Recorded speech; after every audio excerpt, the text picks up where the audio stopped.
Bunso Mix Malino muling bumalik at ipinakita ang babaeng ito, buong detalye ating alamin.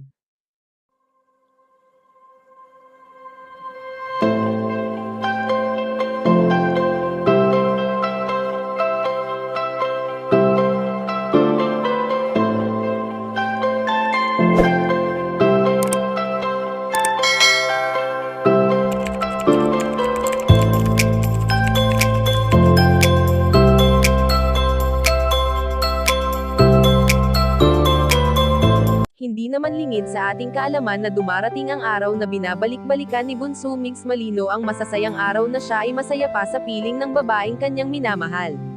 Bagamat patuloy lang ang binata sa maganda niyang adikain, ay hindi pa rin naman nawawala sa kanyang isip na mas masaya sana itong gawin kung kasama niya ang kanyang prinsesa. Sa daming nang natulungan ni Bunso Mix Malino, ay deserve naman nito na siya naman ang tulungan kahit pa sa pamamagitan lamang ng pagsuporta sa kanya sa lahat ng kanyang mga ginagawa. Sa naging pagsasama nga noon ni Bunso Mix Malino at Cutie Mahal ay marami ang kinilig lalo na nga ang mga solid momix supporters at kabunsuan na nadala sa naging tambalan nilang dalawa. Kaya naman hindi maiwasan ng iba na isipin na para bang katotohanan lahat ng ipinakita noon ng binata at ng prinsesa nito, lalo na nga at kitang-kita natin kung paano nila minahal ang isa't isa.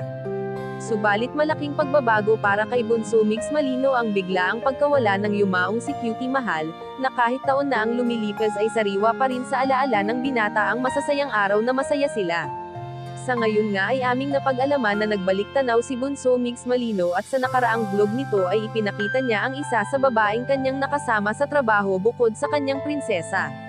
Kayo mga kachika, anong masasabi nyo dito? Please leave the comment and don't forget to subscribe.